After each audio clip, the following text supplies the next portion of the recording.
새벽 5시 30분. 저는 오늘도 어김없이 눈을 떴습니다. 70이 넘은 나이에도 일찍 일어나는 버릇은 변하지 않더군요. 부엌으로 가서 가족들 아침 준비를 시작했어요. 30년 동안 해온 일이니까 눈 감고도 할 수 있을 정도였습니다. 먼저 며느리 미영이를 위해 현미차를 우려내고 아들 현우 도시락 반찬을 챙겼어요. 손자 민준이는 대학생이라 늦게 일어나지만 그래도 과일은 미리 깎아서 냉장고에 넣어두곤 했습니다. 이런 게 행복이었어요. 가족을 위해 뭔가 할 수 있다는 것 자체가 말이에요. 어머님 벌써 일어나셨어요? 미영이가 부엌으로 들어왔습니다. 세련되게 차려입은 모습이 30년 전 처음 우리 집에 온 날과 똑같더군요. 그때도 참 예뻤는데 지금도 여전히 아름다운 며느리였어요. 미영아, 너 현미차 우려놨어. 몸에 좋다고 하던데. 고마워요. 그런데 어머님, 어제 설탕 어디 두셨는지 기억나세요? 설탕을 어디 뒀더라? 분명히 평소 자리에 뒀을 텐데. 아, 맞다. 어제 베이킹을 하느라 찬장 위쪽에 올려뒀었지. 아, 찬장 위에 있어. 어제 케이크 만들 때 올려뒀거든. 아, 그래요? 어머님이 설탕 자리를 바꾸시다니 신기하네요. 뭔가 미영의 말투가 평소와 달랐어요. 그냥 단순한 질문이 아니라 뭔가를 확인하려는 듯한 느낌이었습니다. 하지만 대수롭지 않게 생각했어요. 며느리가 설탕 위치 물어보는 게 뭐 이상할 게 있겠어요? 현우가 세수를 마치고 식탁에 앉았어요. 50이 된 아들이지만 여전히 제게는 어린애 같았습니다. 엄마 고생 많으셨어요. 뭘 고생이야. 이런 게 어디 고생이니? 하지만 현우의 표정이 어딘지 어둡더군요. 회사 일이 힘든가 싶었어요. 요즘 경기가 안 좋다고 하니까 말이에요. 현우야, 회사 일 힘들어? 아니에요. 엄마 괜찮아요. 그런데 미영이가 갑자기 끼어들었어요. 어머니 요즘 많이 피곤하시죠? 나이가 드시니까 당연한 거예요. 피곤하긴 한데 뭐 그냥 그런 거지. 그래도 한번 병원에서 검진 받아보시는 게 어떨까요? 요즘 건강검진이 중요하다고 하던데. 병원 검진이라니 저는 아직 멀쩡한데 왜 갑자기 병원 이야기를 하는 걸까요? 조금 의아했지만 며느리가 제 건강을 걱정해 주는 마음에 고마웠어요. 검진은 작년에 받았는데 어머님 작년이 언제인데요? 벌써 1년 반이 지났어요. 정말요? 시간이 그렇게 빨리 갔나? 생각해보니 맞는 것 같기도 하고 나이가 들면서 시간 감각이 좀 둔해지나 봅니다. 그렇게 됐나? 그럼 한번 받아볼까? 네, 좋은 생각이에요. 제가 예약해 드릴게요. 미영이가 밝게 웃었어요. 역시 효부답게 시어머니 건강을 챙겨주는 모습이 기특했습니다. 민준이가 부스스한 머리로 부엌에 나타났어요. 할머니 안녕하세요. 민준아, 일찍 일어났네. 첫 교시가 있어서요. 할머니가 깎아주신 과일 챙겨갈게요. 손자가 제가 준비한 걸 챙겨간다니 괜히 뿌듯했어요. 이런 작은 일들이 저에게는 큰 기쁨이었거든요. 식사를 마치고 가족들이 하나둘 나간 후 혼자 설거지를 하면서 생각에 잠겼어요. 미영이가 병원 검진을 권한 게 자꾸 마음에 걸렸거든요. 저는 아직 건강하다고 생각하는데 혹시 제가 모르는 사이에 뭔가 이상한 게 있는 건 아닐까요? 그날 오후 미영이가 일찍 들어왔어요. 어머니 병원 예약했어요. 내일 오전 10시예요. 그래. 고마워. 미영아, 그리고 어머님 요즘 많이 깜빡깜빡하시는 것 같은데 괜찮으시겠어요? 깜박깜박한다고요? 저는 그런 적 없는데. 아, 그러고 보니 어제 설탕 위치도 헷갈렸고 검진 받은 날짜도 정확히 기억 못했네요. 그런가? 나이가 들어서 그런가 봐. 맞아요. 자연스러운 현상이에요. 하지만 그래도 미리미리 체크해 보시는 게 좋죠. 미영이의 말이 맞는 것 같았어요. 혹시 모르니까 검사 받아보는 게 나을 거예요. 그날 밤 잠자리에 들기 전에 거울을 보며 생각했어요. 나도 이제 늙었구나. 주름진 얼굴과 하얀 머리카락을 보니 세월의 무게가 느껴졌습니다. 하지만 한편으로는 안심도 됐어요. 가족들이 제 건강을 이렇게 걱정해주고 있으니까 말이에요. 특히 며느리 미영이가 친딸처럼 챙겨주니 얼마나 고마운지 몰랐습니다. 내일 병원 가서 검사받고 건강하다는 소리 들으면 다들 안심할 거야. 그렇게 생각하며 편안한 마음으로 잠이 들었어요. 그때는 몰랐습니다. 내일의 검사 결과가 제 인생을 완전히 바꿔놓을 거라는 사실을 말이에요. 새벽에 깼을 때 이상하게 가슴이 두근거렸어요. 왜 그럴까 싶었는데 아마 병원 가는 게 부담스러웠나 봅니다. 나이 든 사람이 병원 간다는 게 왠지 무서웠거든요. 부엌에서 아침 준비를 하는데 평소보다 손놀림이 어색했어요. 혹시 정말로 제가 예전 같지 않은 건 아닐까 하는 생각이 들었습니다. 어머님, 준비 다 되셨어요? 미영이가 단정하게 옷을 차려입고 나타났어요. 고마워. 미영아 함께 가줘서. 당연하죠. 어머님 혼자 어떻게 가세요? 병원 가는 길에 미영이가 말했어요. 어머니 혹시 검사에서 뭔가 나와도 너무 걱정하지 마세요. 요즘 의학이 발달해서 웬만한 건 다 치료 가능하거든요. 뭔가 나온다고요? 저는 그냥 간단한 검진인 줄 알았는데 미영이는 벌써 뭔가 문제가 있을 거라고 생각하는 것 같았어요. 미영아, 나 정말 이상한 게 있는 것 같아. 아니에요, 어머님 그냥 미리 말씀드린 거예요. 괜찮으실 거예요. 하지만 미영이의 표정이 어딘지 긴장되어 보였어요. 마치 이미 무슨 결과를 예상하고 있는 듯한 느낌이었습니다. 병원에 도착해서 접수를 하는데 미영이가 의사 선생님께 뭔가 길게 이야기하는 걸 봤어요. 저는 멀리서 기다리고 있었는데 둘이 무슨 이야기를 하는지 들리지 않았습니다. 검사실에 들어가면서 문득 불안해졌어요. 정말로 제가 아픈 건 아닐까요? 검사 결과를 기다리는 시간이 참 길게 느껴졌어요. 미영이는 계속 스마트폰을 들여다보고 있었고 저는 병원 복도에 앉아서 지나가는 사람들을 멍하니 바라봤습니다. 이정숙 보호자님, 간호사가 저희를 불렀어요. 드디어 결과가 나왔나 봅니다. 의사 선생님 앞에 앉으니 긴장이 됐어요. 선생님은 차트를 들여다보더니 심각한 표정을 지으셨습니다. 검사 결과 경미한 인지 저하. 소견이 보입니다. 인지 저하라고요? 그게 뭔 뜻인지 잘 모르겠어요, 선생님. 그게 심각한 건가요? 미영이가 물었습니다. 치매의 전 단계라고 보시면 됩니다. 지금 당장은 일상생활에 큰 지장이 없지만 앞으로 진행될 가능성이 있어요. 제가 치매에 걸렸다고요? 머릿속이 하얗게 변했습니다. 아직 초기 단계이니까 약물 치료와 함께 꾸준히 관리하시면 진행을 늦출 수 있습니다. 다만 보호자분이 관심과 도움이 필요해요. 집에 돌아오는 길이 참 암담했어요. 치매라니. 저는 아직 정신도 멀쩡하고 모든 걸 기억하는데 정말로 치매가 시작된 걸까요? 어머님 너무 걱정하지 마세요. 초기라고 하셨잖아요. 미영이가 위로해줬지만 제 마음은 무거웠습니다. 집에 도착하자마자 미영이가 현우에게 전화를 걸었어요. 여보, 어머님 검사 결과 나왔어요. 인지 저하래요. 치매 초기 단계라고. 현우가 회사에서 급히 들어왔어요. 얼굴이 창백해져 있었습니다. 엄마 괜찮으세요? 응, 괜찮아. 아직 초기라고 하니까. 그날 저녁 가족회의가 열렸어요. 30년 만에 처음으로 저에 대한 가족회의였습니다. 어머님 상태를 생각해서 이제 좀 더 체계적으로 관리해야 할 것 같아요. 미영이가 말했어요. 무슨 관리? 일단 어머님이 중요한 일들을 혼자 처리하시는 건 위험할 것 같아요. 통장이나 인감 같은 거 말이에요. 통장과 인감이라고요. 그걸 왜 제가 못 관리해요? 미영아, 나는 아직 멀쩡해. 그런 건 내가 알아서 할 수 있어.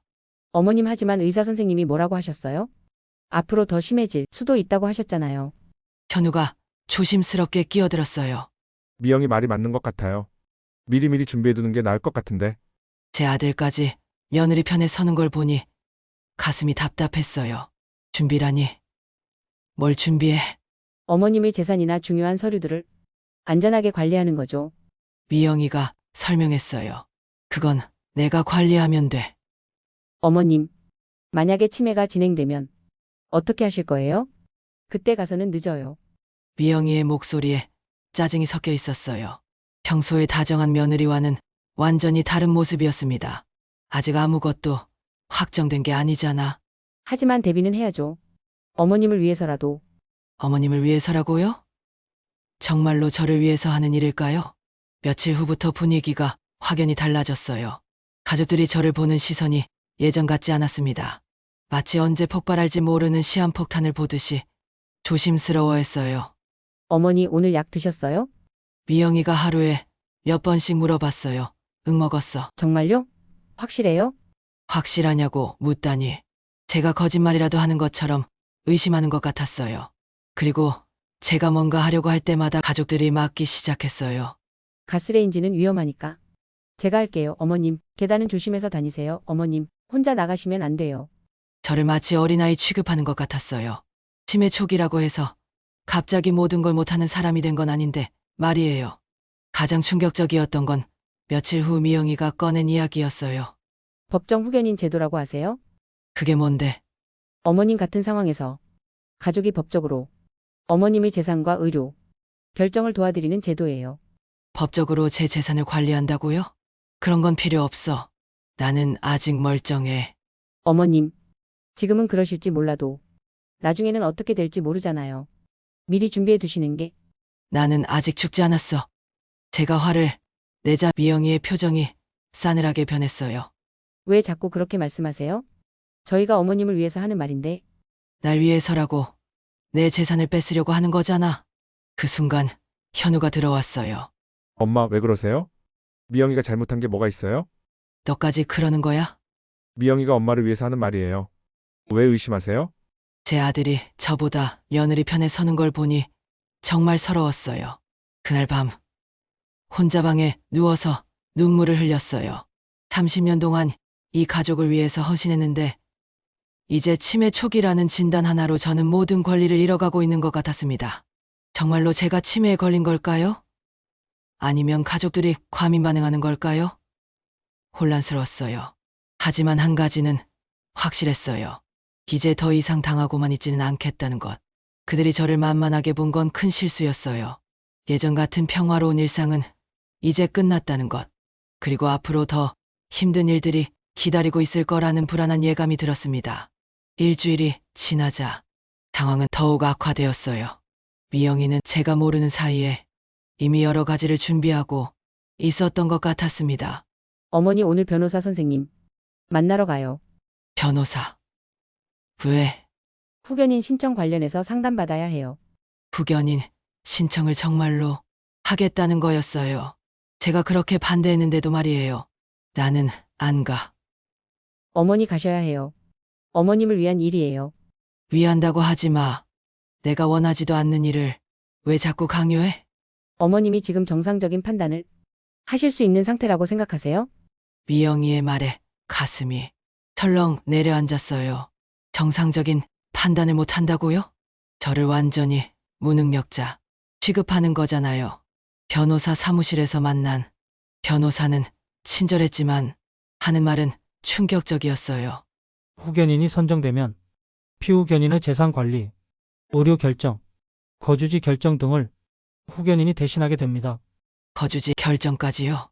그럼 제가 어디서 살지도 제 마음대로 정할 수 없다는 뜻인가요? 만약에 제가 이 제도를 원하지 않는다면요? 하지만 가족분들이 어머님의 안전을 위해 신청하시는 거잖아요. 법원에서 판단하실 문제입니다. 집으로 돌아오는 길에 미영이가 말했어요. 어머니 이제 그만 받아들이세요. 저희가 어머님을 괴롭히려는 게 아니에요. 그건 뭔데? 내 재산이 탐나는 거 아니야? 어머니, 그런 식으로 말씀하시면 저도 기분 나빠요. 기분 나쁘다고요? 저는 지금 제 인생 전체가 박살나고 있는데 며느리는 기분 나쁘다고 하네요. 집에 도착해서 제 방에 들어가려는데 미영이가 따라왔어요. 어머님 통장하고 인감 어디 있어요? 왜? 안전한 곳에 보관해야죠. 안전한 곳이 어디인데? 저희가 관리할게요. 정말로 시작된 거네요. 제 재산을 완전히 통제하겠다는 거였어요. 안줘. 어머니 지금 상황에서 혼자 관리하시는 건 위험해요. 뭐가 위험해? 나는 아직 멀쩡하다고. 어머님이 멀쩡하시다면 왜 의사가 치매 초기라고 했을까요? 그 말에 할 말이 없었어요. 정말로 제가 문제가 있는 걸까요? 아니면 이 모든 게 미영이의 계획인 걸까요? 결국 현우까지 나서서 저를 설득했어요. 엄마 미영이 말이 맞아요. 만약에 엄마가 실수로 뭔가 잘못하시면 어떡해요? 난 실수하지 않아. 엄마도 사람인데 실수할 수 있잖아요. 특히 지금 상태에서는 더더욱이요. 지금 상태라고요? 제 아들까지 저를 그렇게 보는군요. 며칠의 실랑이 끝에 결국 통장과 인감을 내줄 수밖에 없었어요. 가족들의 압박이 너무 심했거든요. 미영이가 제 통장과 인감을 받아든 순간 뭔가 중요한 걸 잃어버린 것 같았어요.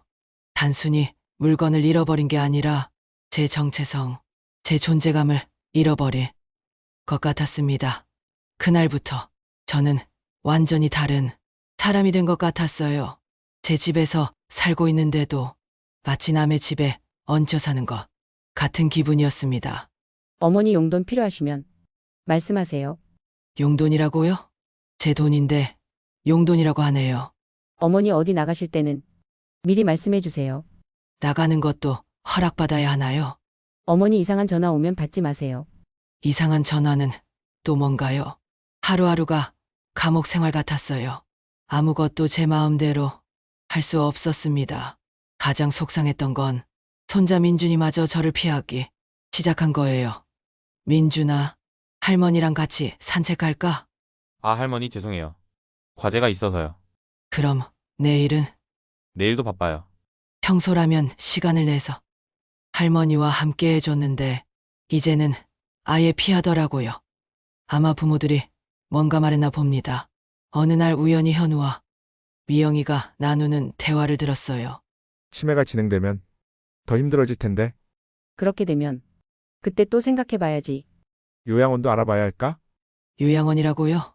벌써 요양원 생각을 하고 있었던 거예요? 제가 나타나자 둘이 급히 대화를 멈췄어요. 어머니 언제 오셨어요? 방금 그런데 무슨 이야기하고 있었어? 아, 그냥 별 얘기 아니에요. 거짓말이에요. 분명히 저에 대한 얘기였어요. 그날 밤 저는 결심했어요. 이대로 당하고만 있을 수는 없다고. 제가 정말로 치매 환자인지 아니면 가족들이 과민 반응하는 건지 확인해야겠다고 생각했습니다. 며칠 동안 제 자신을 관찰해 봤어요. 정말로 제가 이상한 행동을 하는지 기억력에 문제가 있는지 체크해 봤습니다. 결론은 이랬어요. 가끔 깜빡하는 일은 있지만 심각한 수준은 아니었어요.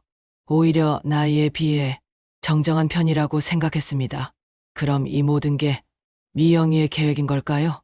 처음부터 제 재산을 노리고 치매를 핑계로 제 권리를 빼앗으려는 것일까요? 생각할수록 의심스러웠어요. 미영이가 병원 검진을 권한 것도, 의사와 미리 무슨 이야기를 나눈 것도, 그리고 지나치게 빨리 후견인 제도를 추진하는 것도 모든 게 너무 계획적이었어요. 하지만 확신이 서지 않았어요. 혹시 제가 피해망상에 빠진 건 아닐까요? 정말로 치매 때문에 이상한 생각을 하는 건 아닐까요? 혼란스러웠지만 한 가지는 확실했어요. 더 이상 가만히 있을 수는 없다는 것. 진실이 뭐든 간에 저는 제 권리를 지켜야 했습니다. 그래서 계획을 세우기 시작했어요. 우선 혼자서라도 할 수 있는 일들을 찾아보는 거였습니다. 누군가의 도움이 필요할지도 모르지만 일단은 혼자서 시작해보기로 했어요. 30년 동안 이 가족을 위해 헌신했는데 이제 와서 이런 대접을 받을 수는 없었습니다. 제가 정말로 아픈 건지 아니면 속고 있는 건지 반드시 밝혀내겠어요. 며칠 뒤 아침 쓰레기를 버리러 나갔다가 같은 아파트에 사는 박순덕 할머니를 만났어요. 저보다 1살 어린데 청정하고 밝으신 분이었습니다. 정숙이 언니, 요즘 많이 수척해지셨네요. 무슨 일 있으세요? 아, 순덕이 별일 없어요. 하지만 순덕 할머니는 예리하신 분이었어요. 언니 얼굴에 다 써 있어요. 무슨 걱정이 있으시죠? 오랜만에 누군가 제 안부를 진심으로 걱정해주니 눈물이 날 것 같았어요. 집에서 차 한잔 할까요? 순덕 할머니가 제안하셨어요. 순덕 할머니 집은 제 집보다 작았지만 정말 따뜻한 느낌이었어요. 벽에는 자녀들과 손주들 사진이 가득했고 화분들로 가득한 베란다에서는 생기가 느껴졌습니다. 언니 이제 말씀해 보세요. 뭐가 그렇게 힘드세요? 결국 저는 모든 걸 털어놨어요. 치매 진단받은 것부터 가족들이 제 재산관리권을 빼앗아간 것까지 말하다 보니 눈물이 주룩주룩 흘러내렸습니다. 어머, 정말요? 그런 일이. 순덕 할머니의 표정이 심각해졌어요. 언니 그거 이상해요. 치매 초기라고 해서 바로 후견인 신청을 하는 건 너무 성급하죠. 보통은 훨씬 나중에 하는 거예요. 정말요? 저도 그렇게 생각했거든요. 그리고 언니는 지금 저랑 이렇게 정상적으로 대화하고 있잖아요. 치매 환자가 이렇게 또렷하게 말할 수 있을까요? 순덕 할머니의 말을 듣고 보니 그런 것 같았어요. 저는 아직 멀쩡한데 가족들이 과민 반응하는 것 같았습니다. 사실은 말이에요. 순덕 할머니가 조심스럽게 말했어요. 저도 비슷한 일을 겪었거든요. 2년 전에 제 막내 아들 며느리가 그런 시도를 했었어요. 순덕 할머니의 이야기는 제 상황과 너무 비슷했어요. 갑자기 건강을 걱정한다며 병원에 가자고 하고 검사 결과를 과장해서 해석하고 재산 관리를 자신이 하겠다고 나서고 그래서 어떻게 했어요? 처음엔 저도 당황했죠. 정말로 제가 이상한 건가 싶어서. 하지만 이웃분이 조언해 주셔서 변호사를 만나게 됐어요. 노인 전문 변호사분이셨는데 제 상황을 듣더니 이건 재산을 노린 게 분명하다고 하시더라고요. 그래서 어떻게 됐어요? 결국 막내 아들하고 인연을 끊었어요. 며느리는 원래 남이었으니까 상관없지만 아들까지. 그러니까 너무 실망스럽더라고요. 아들과 인연을 끊었다니 상상할 수 없는 일이었어요. 후회 안 하세요? 처음엔 많이 힘들었죠. 하지만 지금은 오히려 다행이라고 생각해요. 진짜 가족은 나머지 자녀들이었으니까. 그리고 무엇보다 제 존엄성을 지킬 수 있었어요. 존엄성. 맞아요. 지금 제가 잃어가고 있는 게 바로 그거였어요. 언니 가만히 당하고 있으면 안 돼요. 언니도 변호사 만나보세요. 하지만 제가 치매 환자라면 지금 저랑 이렇게 논리적으로 대화하는 사람이 어떻게 치매 환자예요? 저는 언니가 정상이라고 생각해요. 순덕 할머니의 말에 조금씩 용기가 생겼어요. 변호사비는 어떻게 해요? 제 통장을 미영이가 관리하고 있어서. 걱정하지 마세요. 첫 상담은 무료인 곳이 많아요. 그리고 정말 필요하다면 제가 도와드릴게요. 정말 고마웠어요. 가족들도 저를 믿어주지 않는데 이웃 할머니가 이렇게 도와주시다니. 순덕 할머니가 전화번호부를 뒤져서 변호사 사무실 번호를 찾아주셨어요. 여기 김 변호사님이라고 노인 문제 전문으로 하시는 분이에요. 제가 전화 드려볼까요? 네. 부탁드려요. 순덕 할머니가 전화를 걸어서 제 상황을 간단히 설명하고 상담 약속을 잡았어요. 내일 오후 2시였어요. 언니 내일 같이 갈까요? 정말요? 고마워요. 집으로 돌아가는 길에 마음이 한결 가벼워졌어요.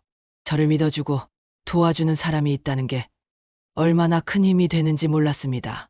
집에 들어가니 미영이가 거실에서 전화통화를 하고 있었어요. 어머님 상태가 많이 나빠지신 것 같아서. 네, 후견인 신청 진행하고 있어요. 재산 규모요? 15억 정도 될 것 같은데요. 15억이라고요? 제 재산을 누군가와 이야기하고 있었던 거예요. 그것도 제가 모르는 사이에. 제가 나타나자 미영이가 급히 전화를 끊었어요.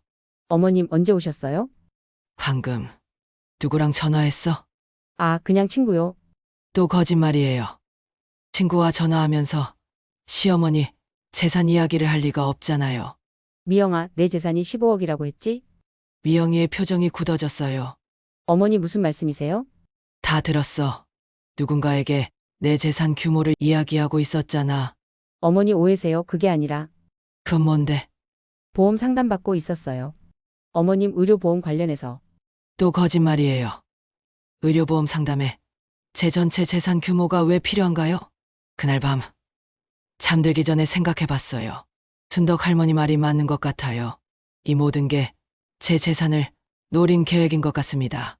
내일 변호사를 만나면 뭔가 답을 얻을 수 있을 것 같았어요. 오랜만에 희망이 생겼습니다. 하지만 한편으로는 무서웠어요.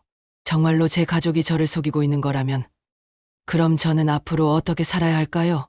30년 동안 믿고 사랑했던 가족들이 사실은 제 적이었다는 걸 받아들일 수 있을까요? 모르겠어요. 하지만 진실을 알아야 한다는 건 확실했어요. 더 이상 속을 수는 없었습니다. 다음 날 아침, 미영이에게 말했어요. 미영아, 오늘 오후에 나갈 일이 있어. 어디 가시는데요? 친구 만나러. 혹시 순덕 할머니세요? 순덕 할머니까지 알고 있다니 저를 감시하고 있었던 건가요? 어머니 요즘 그 할머니랑 자주 만나시는 것 같은데 괜찮은 분이에요? 괜찮은 분이냐고요? 오히려 미영이보다 훨씬 더 저를 이해해주는 분인데 왜 내가 누구를 만나는 게 문제야? 그런 게 아니라 혹시 이상한 사람들이 어머님을 이용하려고 할까봐 걱정되어서요. 이용하려고 한다고요? 지금 저를 이용하고 있는 건 누군데? 걱정 안 해도 돼. 나는 아직 사람 구별할 줄 알아. 오후 2시 순덕 할머니와 함께 변호사 사무실에 갔어요. 김 변호사님은 50대 중반쯤 되어 보이는 온화한 인상의 분이었습니다. 어머님 상황을 들어보니 조금 이상한 부분이 있네요. 치매 초기 진단만으로 이렇게 빨리 후견인 제도를 추진하는 건 보통 일이 아니에요.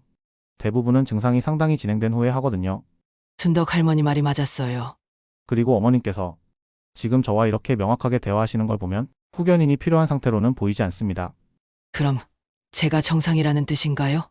물론입니다. 혹시 다른 병원에서 재검사 받아보시겠어요? 세컨드 오피니언을 구하는 거죠.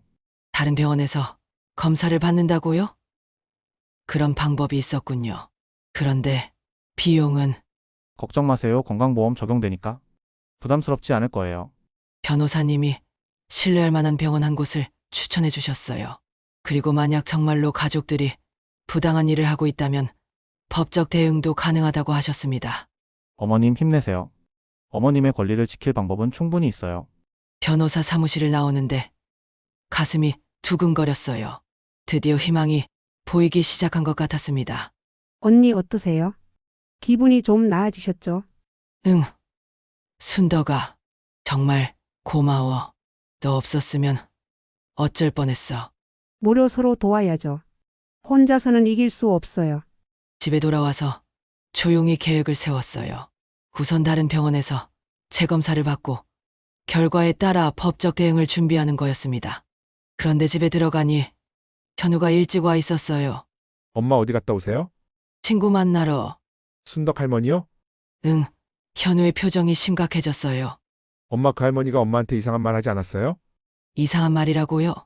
무슨 말? 우리가 엄마를 괴롭힌다거나 재산을 노린다거나. 어떻게 알았을까요? 혹시 제가 하는 일을 다 감시하고 있는 건가요? 왜? 그런 말 들으면 기분 나빠? 엄마 우리가 언제 엄마 재산을 노렸어요? 우리는 정말로 엄마를 위해서 하는 일인데. 위에서 한다고 하지 마. 제가 소리를 지르자 미영이가 방에서 나왔어요. 어머님 무슨 일이에요?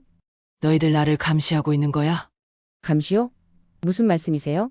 제가 누구를 만나는지 뭘 하는지 다 알고 있잖아.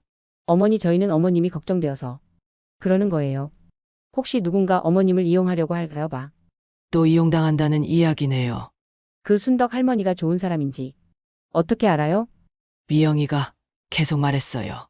요즘 노인들 상대로 사기치는 사람들이 많다고 하던데. 순덕이가 나한테 뭘 사기쳐. 오히려 너희들이 말이 나오다 멈췄어요. 너희들이 사기치는 거 아니냐고 하려다가 저희들이 뭐요? 현우가 물었어요. 아니다 아무것도. 그날 밤부터 감시가 더 심해졌어요. 제가 어디 가든 따라오고 전화하는 것도 옆에서 듣고 심지어 순덕 할머니와 만나는 것도 제지하려고 했어요. 어머니 요즘 너무 자주 나가시는 것 같아요. 내가 나가는 게 문제야? 문제가 아니라 어머님 건강을 생각해서. 건강을 생각해서라고요? 집에만 가둬놓는 게 건강에 좋다고 생각하는 건가요? 하지만 저는 포기하지 않았어요. 순덕 할머니와 비밀리에 연락을 주고받으며 계획을 진행했습니다. 재검사 받을 병원 예약도 했고 만약의 상황에 대비해서 제가 직접 관리할 수 있는 비상금도 조금씩 모으기 시작했어요. 가족들은 제가 순순히 포기한 줄 알겠지만 저는 이제 막 시작한 거였습니다. 30년 동안 이 가족을 위해 헌신했지만 이제는 제 자신을 위해 싸워볼 때가 온 것 같았어요. 다른 병원에서 재검사를 받기 위해 순덕 할머니와 함께 나간 날이었어요. 가족들에게는 순덕 할머니와 시장에 간다고 했습니다. 새로 찾은 병원의 신경과 전문의는 첫 번째 병원과는 완전히 다른 결과를 말해주었어요. 어머님, 검사 결과는 정상입니다. 나이에 비해 인지 기능이 매우 좋으세요. 정상이라고요? 하지만 다른 병원에서는 치매 초기라고 했는데요. 그 병원 검사 결과지를 가져오셨나요? 미영이가 모든 서류를 관리하고 있어서 가져오지 못했다고 했더니 의사 선생님이 의아해하셨어요. 보통 이런 경우에는 이전 검사 결과와 비교해봐야 하는데 어머님께서 직접 그 병원에 연락해서 검사 결과지를 받아보세요. 병원을 나오면서 순덕 할머니가 말했어요. 언니 분명히 뭔가 조작된 것 같아요. 조작이라니요? 설마 미영이가 의사와 짜고 거짓 진단을 받게 한 건가요? 그런 일이 가능해요? 요즘 세상에 돈만 있으면 못할 게 뭐가 있어요? 특히 언니 재산이 15억이나 된다면서요? 맞아요. 15억이면 충분히 그럴 만한 동의가 되죠. 집에 돌아와서 첫 번째 병원에 전화를 걸었어요. 검사 결과지를 받고 싶은데요. 환자분이 직접 오셔야 해요. 아니면 보호자 동의서가 있어야 하고요. 보호자 동의서라니. 미영이가 허락해줄 리 없겠죠. 그날 저녁 가족들이 모두 모인 자리에서 말했어요. 미영아, 내 검사 결과지 좀 보여줘. 왜요? 내가 정말로 치매인지 확인하고 싶어서. 미영이와 현우가 시선을 주고받았어요. 어머니 의사 선생님이 설명해 드렸잖아요. 설명 들은 건 기억나는데 정확한 수치를 보고 싶어. 어머님이 보셔도 무슨 말인지 모르실 텐데요. 모를 거라고요? 저를 바보 취급하는 건가요? 그래도 보고 싶어. 내 검사 결과인데 볼 권리가 있잖아. 어머님 괜히 보시면 더 걱정만 하실 거예요. 현우까지 나서서 막내요. 현우야, 왜 너까지 그래? 내가 내 검사 결과 보겠다는데 왜 막아? 엄마 의사 선생님이 가족들한테만 자세히 설명하라고 했어요. 거짓말 같았어요. 환자 본인이 결과를 못 보게 하는 의사가 어디 있어요? 며칠 후 저는 혼자서 그 병원에 갔어요. 가족들 몰래 나간 거였습니다. 검사 결과지를 받으러 왔어요. 신분증 확인해 드릴게요. 그런데 이상하네요. 여기 기록을 보니까 검사 결과가 정상으로 나와 있는데요. 그럼 치매가 아니라는 뜻인가요? 내 경미한 건망증은 있지만 치매라고 할 수준은 전혀 아니에요. 연령대 평균보다도 좋은 수준이라고 되어 있네요. 그럼 미영이가 거짓말을 한 거네요. 검사 결과지를 받아서 집으로 돌아오는 길에 분노가 치밀어 올랐어요. 30년 동안 믿고 사랑했던 며느리가 저를 완전히 속였던 거예요. 집에 도착해서 미영이를 찾았어요. 미영아, 이게 뭐야? 검사 결과지를 내밀자 미영이의 얼굴이 창백해졌어요. 어머니 어디서 그걸? 내가 병원에서 받아왔어. 내가 정상이라고 나와 있잖아. 어머니 그게 나한테 거짓말한 거야? 그때 현우가 들어왔어요. 현우야, 너도 알고 있었지? 내가 치매가 아니라는 걸? 현우의 표정을 보니 알고 있었던 것 같았어요. 엄마 그건 나를 완전히 속인 거였구나. 그때 민준이도 학교에서 돌아왔어요. 할머니 무슨 일이에요? 왜 이렇게 시끄러워요? 민준아, 할머니가 치매가 아니래. 민준이의 표정이 놀란 것처럼 보였어요. 네? 그럼 지금까지. 응. 엄마랑 아빠가 할머니를 속인 거야. 미영이가 급하게 변명하기 시작했어요. 어머니 저희가 어머님을 걱정해서 그런 거였어요. 걱정해서 내 재산을 빼앗으려고 그런 거 아니야? 어머니 저희가 언제 어머니 재산을 빼앗으려고 했어요? 그럼 후견인 신청은 뭐야?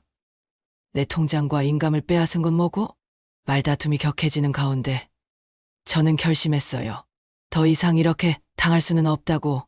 미영아, 현우야, 내가 뭘 알고 있는지 말해줄까?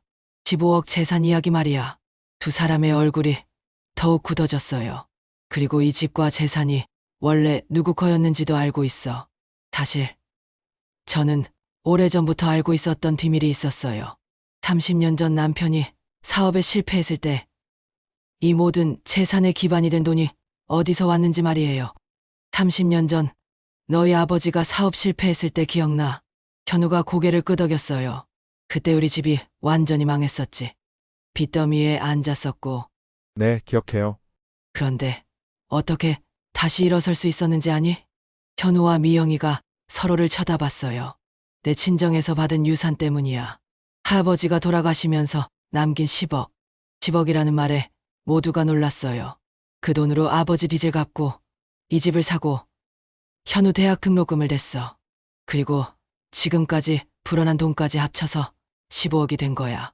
그럼 이 모든 재산은 원래 내 친정 재산이었던 거지. 너희가 노리고 있는 그 돈 말이야. 충격적인 사실이었어요. 미영이가 탐내고 있던 재산이 사실은 처음부터 제 것이었다는 거였습니다. 어머니 저희가 언제 그 돈을 노렸다고. 아직도 시침이 떼려고? 내가 다 알고 있어. 그날 밤은 정말 길었어요. 가족들과 실랑이를 벌인 끝에 진실이 모두 드러났습니다. 미영이는 처음부터 제 재산을 노리고 있었고 현우는 아내의 계획을 알면서도 묵인했던 거였어요. 심지어 민준이까지도 어느 정도 눈치채고 있었던 것 같았습니다. 30년 동안 쌓아온 가족의 사랑이 하루아침에 무너져 내렸어요.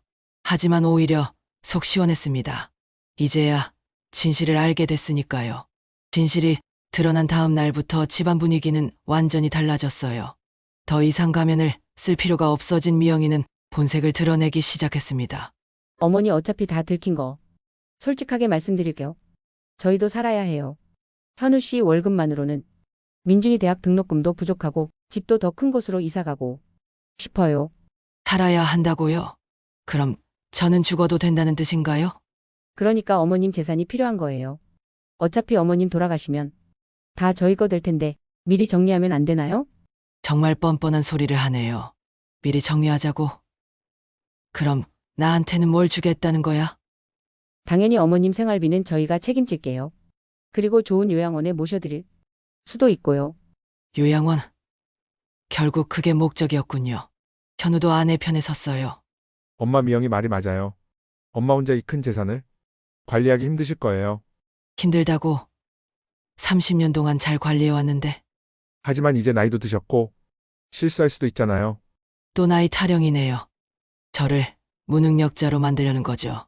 가장 충격적이었던 건 손자 민준이의 반응이었어요. 할머니 저도 솔직히 말씀드릴게요.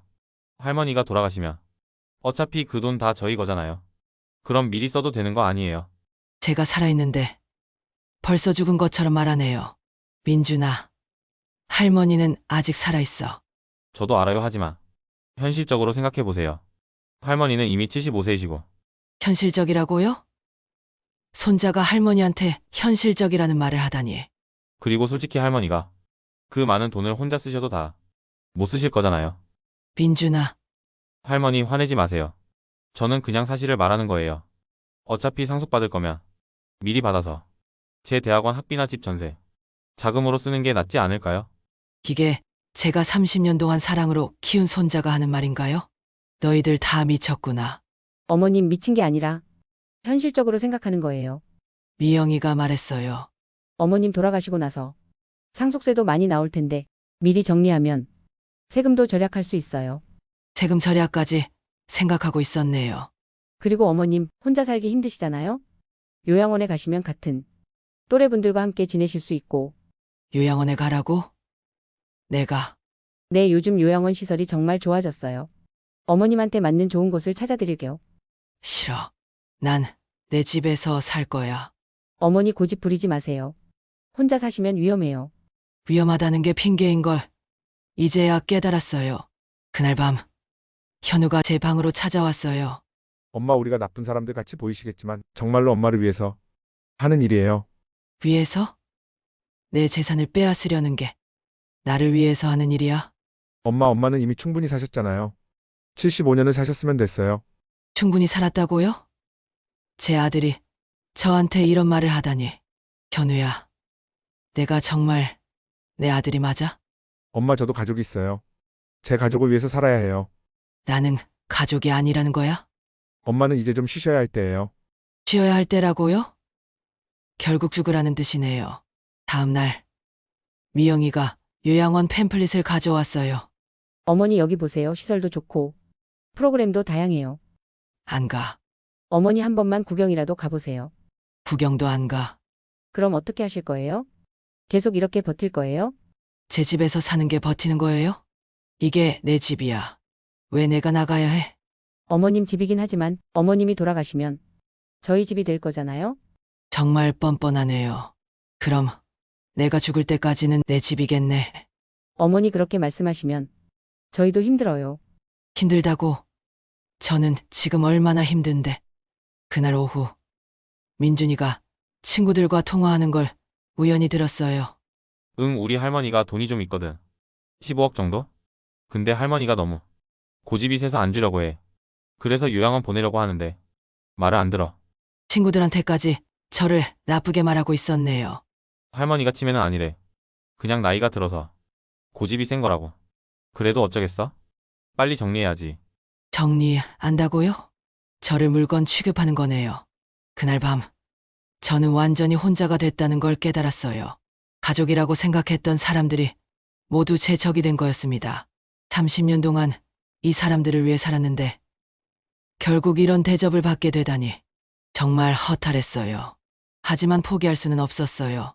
저에게도 살 권리가 있고 제 재산을 지킬 권리가 있었으니까요. 순덕 할머니에게 연락했어요. 순덕아, 나야 정말 힘들어. 언니 무슨 일이에요?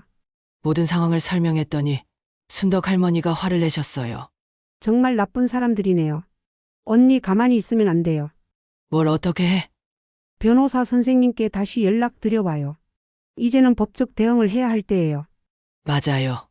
더 이상 당하고만 있을 수는 없었습니다. 하지만 무섭기도 했어요. 정말로 가족과 법정에서 싸워야 하는 건가요? 30년 동안 함께 살았는데 그래도 선택의 여지가 없었어요. 제 존엄성과 권리를 지키려면 싸워야 했습니다. 그날 밤 저는 결심했어요. 내일부터는 정말로 싸우기 시작하겠다고. 더 이상 당하지 않겠다고. 다음 날 아침 저는 30년 전에 미영이에게 선물했던 그 금반지를 찾고 있었어요.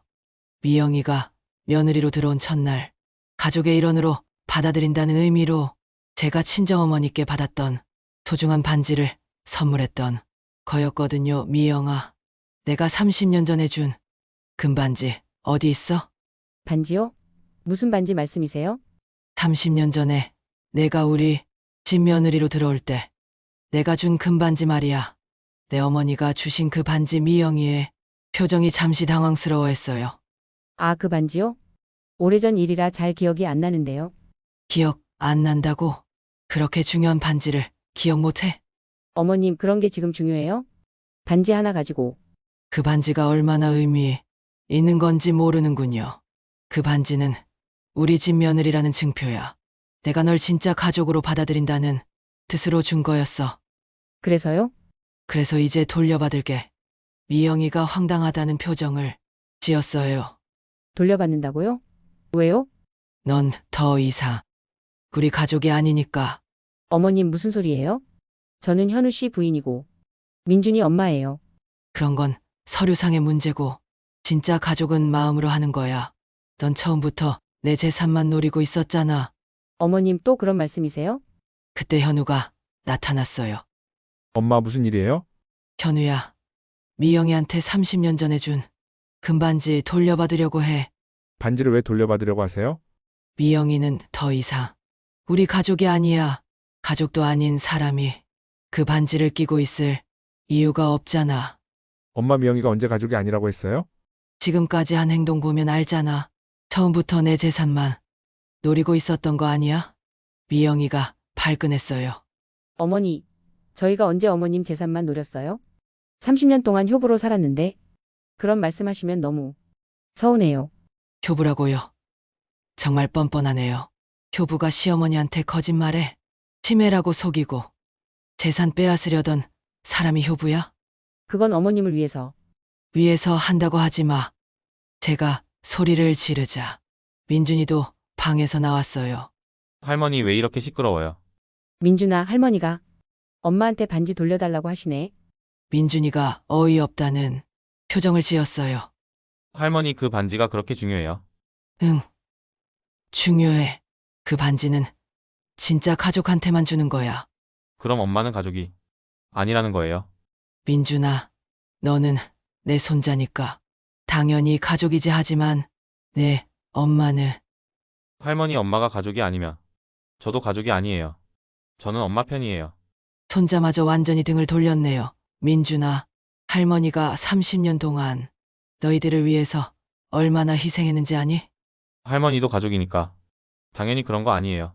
그런데 왜 갑자기 이렇게 변하셨어요? 나는 변하지 않았어. 너희들이 변한 거야. 미영이가 짜증스럽다는 표정으로 말했어요. 어머님 반지 주면 되죠? 그렇게 중요하시면. 손가락에서 반지를 빼려고 하는데 잘 빠지지 않았어요. 30년 동안 끼고 있던 반지라 손가락에 자국이 패여 있었습니다. 잘 안 빠지네요.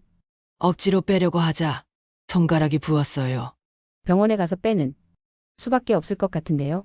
30년 동안 끼고 있던 반지라 이제는 미영이 손가락의 일부가 되어버린 거예요. 아이러니했습니다. 그럼 병원 가서 빼와. 지금요? 왜 이렇게 급하게 하세요? 급한 게 아니라 원래 내 거니까 돌려받는 거야. 결국 미영이는 현우와 함께 병원에 가서 반지를 뺐어요.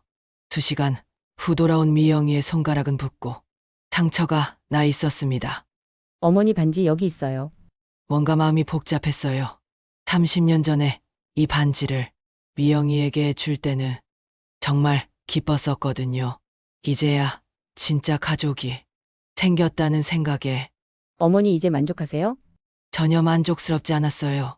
슬펐습니다. 미영아, 너한테 물어볼 게 있어. 30년 동안 나를 정말로 한 번도 가족으로서 사랑하지 않았어? 미영이가 잠시 말을 멈췄어요. 사랑했냐고 물어보는 거야. 솔직하게 대답해줘. 단 한 번도 진심으로 나를 어머니라고 생각한 적 없었어?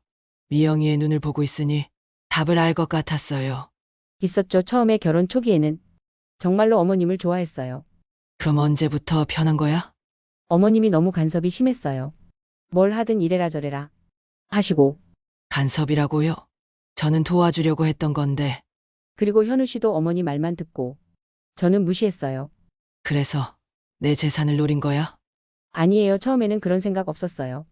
하지만 어머니가 저를 며느리로 인정해주지 않으시더라고요. 아무리 잘해도 부족하다고 하시고. 저는 미영이를 친딸처럼 사랑했는데, 언제 그랬어? 매일이요. 음식을 해도. 옛날에는 이렇게 안 했는데 청소를 해도 구석구석 깨끗하게 안 됐네. 애 키우는 것도. 요즘 엄마들은 아이를 너무 어려워해.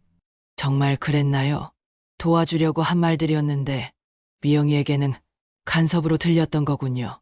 그래서 언젠가부터 어머님이 미워졌어요. 그리고 생각했어요. 언젠가 저 재산은 다 우리 거가 될 텐데 왜 지금 이렇게 고생해야 하지? 라고. 현우도 입을 열었어요. 엄마 저도 솔직히 말씀드릴게요. 엄마는 좋은 어머니셨어요. 저를 잘 키워주셨고 희생도 많이 하셨어요.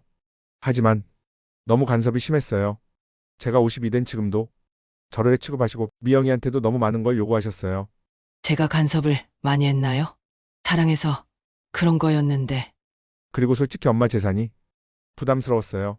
그 많은 재산을 물려받으면 세금도 많이 내야 하고 관리하기도 힘들고 차라리 엄마가 살아계실 때 조금씩 정리하면 좋겠다고 생각했어요. 결국 세금이 아까웠던 거네요. 이런 제가 30년 동안 한 희생들이 그들에게는 부담이었던 거군요. 모든 진실이 드러났어요. 제가 사랑이라고 생각했던 것들이 사실은 간섭이었고, 희생이라고 생각했던 것들은 부담이었고, 가족이라고 생각했던 사람들은 제 재산만 노리고 있었던 거였어요. 그래, 이제 알겠다. 제가 조용히 말하자 모두가 저를 보았어요. 30년 동안 내가 착각하고 살았구나. 현우야, 이제 그만하자. 우리는 더 이상 가족이 아니야. 엄마 그런 말씀 마세요. 이건 진짜 가족이 아니야. 가족이라면 이렇게 할 수 없어. 저는 방으로 들어가서 가방을 챙기기 시작했어요. 어머님 뭐 하세요? 짐 싸는 거야. 어디 가시려고요? 여기서 나갈 거야. 더 이상 너희들과 함께 살 수 없어. 어머니 진정하세요. 난 흥분하지 않았어. 오히려 지금이 가장 정신이 맑을 때야. 가방을 들고 현관으로 향했어요. 어머니 어디로 가실 거예요? 그건 내가 알아서 할 일이야. 어머니 밖에서 혼자 어떻게 사시게요? 30년 전에도 혼자 살았어. 다시 할 수 있어. 문을 열려는 순간 현우가 막아섰어요. 엄마 나가시면 안 돼요. 왜 안 돼? 내가 나가면 불편해. 그게 아니라 그럼 뭔데? 내가 나가서 혼자 살면 너희들 계획에 차질이 생기나? 현우가 할 말을 찾지 못했어요. 엄마 그래도 가족인데 가족이 아니라고 했잖아. 저는 현우를 밀치고 집을 나왔어요. 30년 만에 진짜 자유를 맛보는 순간이었습니다. 복도를 걸어가면서 뒤돌아보니 미영이와 현우, 민준이가 문 앞에서 저를 보고 있었어요. 하지만 아무도 쫓아오지 않았습니다. 그제서야 확실히 알겠더군요. 그들은 저를 정말로 사랑하지 않았다는 걸.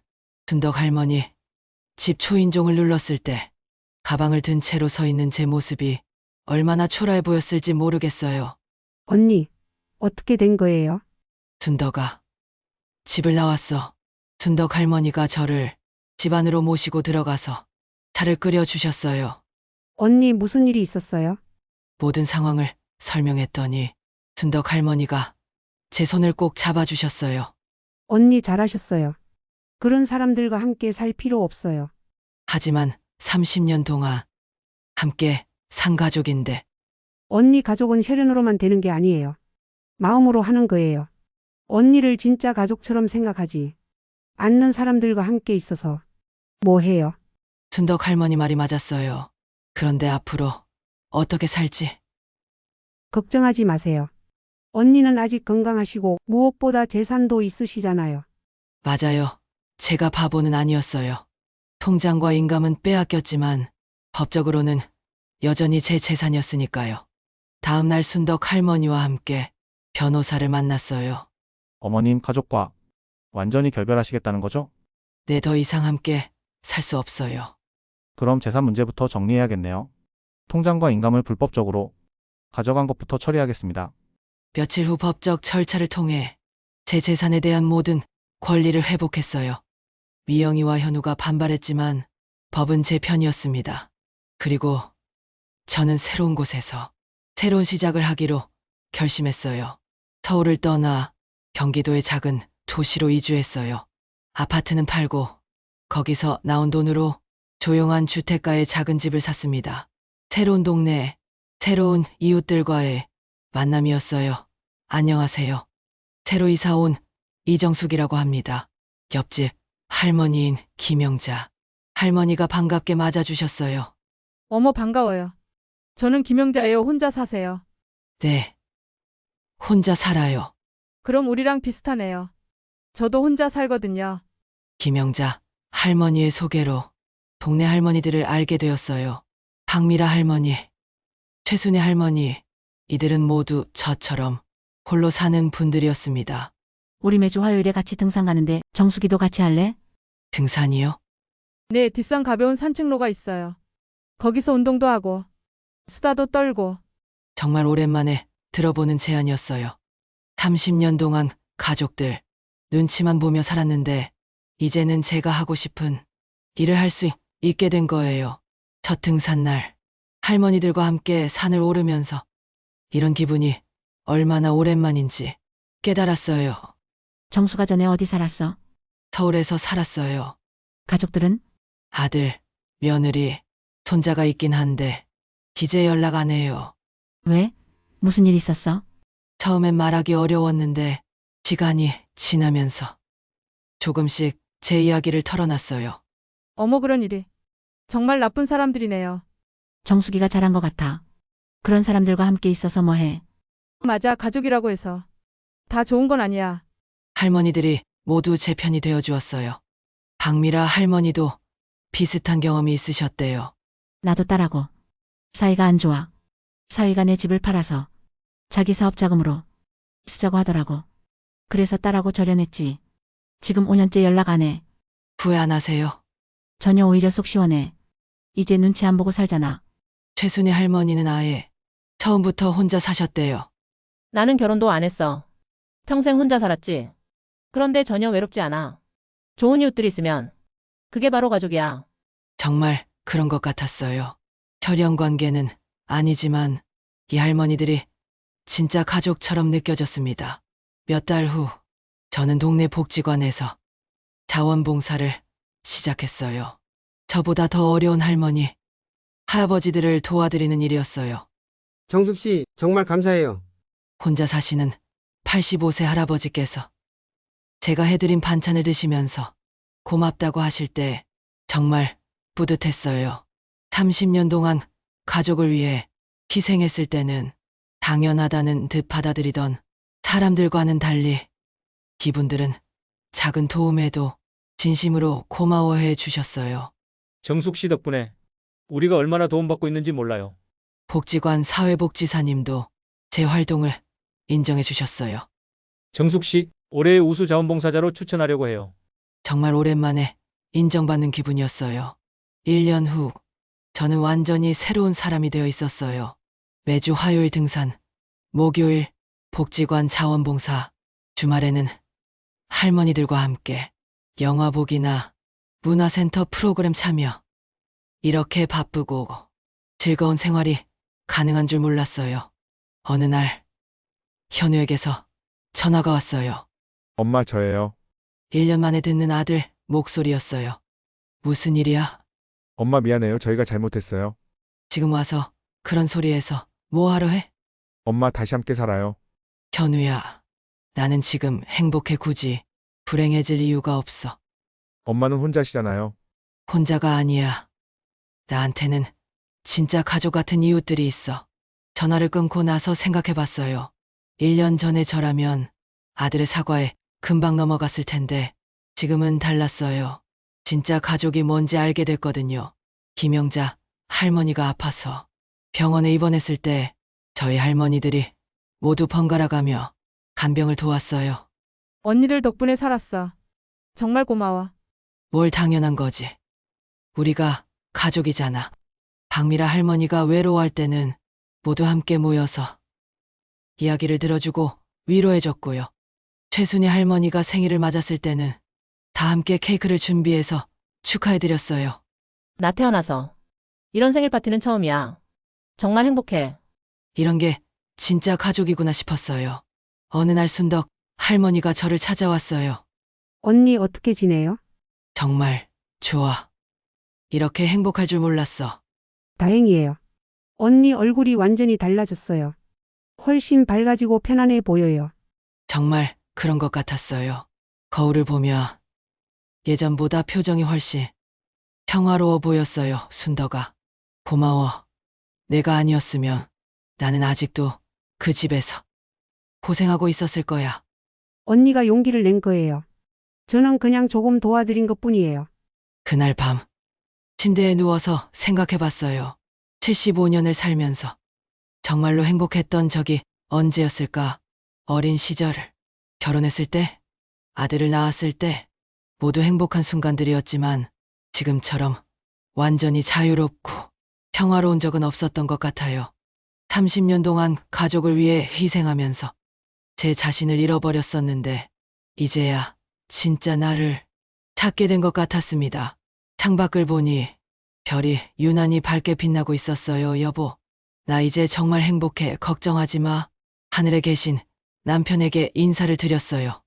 내일은 할머니들과 함께 새로운 문화센터 프로그램에 등록하러 가기로 했어요. 도자기 만들기 수업이래요. 75세에 새로운 취미를 시작한다니 생각해보면 정말 신기한 일이에요. 하지만 지금의 저에게는 모든 게 가능할 것 같았어요. 진짜 가족을 만났으니까요. 혈연으로 맺어진 가족은 아니지만 마음으로 연결된 진짜 가족 말이에요. 그리고 무엇보다 제 자신을 사랑하는 법을 배웠으니까요. 30년간의 희생과 헌신 끝에 얻은 것은 배신이었지만 그 배신 덕분에 진짜 자유를 얻게 되었어요. 이제 남은 인생은 온전히 제 것입니다. 아침에 눈을 뜨면서 오늘 뭘 하며 보낼까? 설레는 마음, 이웃 할머니들과 함께 웃으며 보내는 시간들, 도움이 필요한 사람들을 위해 할 수 있는 일들, 이 모든 게 저에게는 새로운 행복이에요. 75세에 찾은 진짜 인생. 정말 늦었다고 생각할 수도 있겠지만 저는 지금이라도 찾게 되어서 감사해요. 새로운 아침이 또 시작됩니다. 오늘도 제가 선택한 하루를 살아가겠어요. 현우와 미영이는 결국 이혼했다고 들었어요. 제 재산을 차지하지 못하자 둘 사이에 갈등이 생겼던 모양이에요. 민준이는 대학을 휴학하고 아르바이트를 하며 학비를 벌고 있다고 하네요. 하지만 저는 더 이상 그들의 안부가 궁금하지 않아요. 지금 제 곁에는 진짜 가족들이 있으니까요.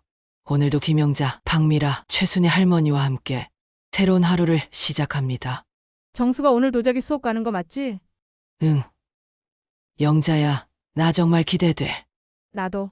어젯밤에 뭘 만들지 생각하다가 잠을 못 잤어. 75세에 새로운 취미를 가진다는 게 이렇게 설렐 줄 몰랐어요. 버스 정류장에서 기다리는데 최순희 할머니가 헐레벌떡 뛰어왔어요. 언니들 미안해. 늦었지? 순이야, 버스 아직 안 왔어. 다행이다. 어제 새로 산 운동화 신어보느라 시간이 걸렸어. 순이 할머니가 신은 분홍색 운동화가 정말 예뻤어요. 순이야, 운동화 이쁘다. 그치? 인터넷으로 주문했는데 색깔이 마음에 들어. 76세 할머니가 인터넷 쇼핑을 한다니 정말 시대가 많이 변했어요. 버스 안에서 할머니들과 수다를 떨면서 문화센터로 향했어요. 정수가 너 요즘 정말 좋아 보인다. 처음 이사 왔을 때랑은 완전히 다른 사람 같아. 정말 그런 것 같아요. 1년 전의 저와 지금의 저는 완전히 다른 사람이에요. 문화센터에 도착해서 도자기 수업을 받는데 선생님이 어린 학생이었어요.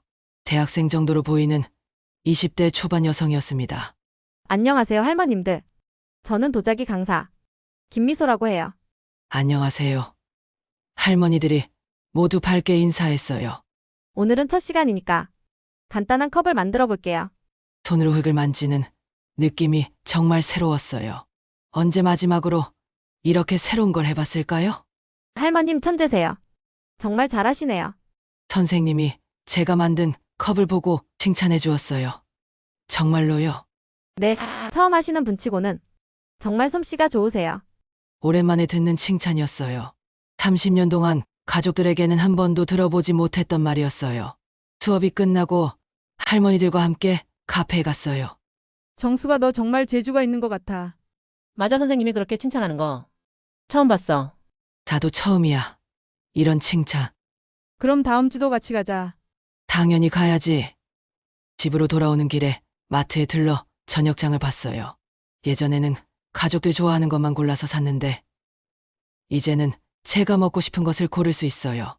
오늘은 뭘 해 먹을까?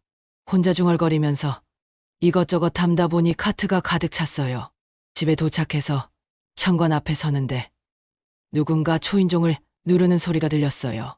문을 열어보니 순덕 할머니가 서 있었어요. 순덕아, 어떻게 여기까지? 언니 보고 싶어서 왔어. 그리고 좋은 소식이 있어서. 좋은 소식.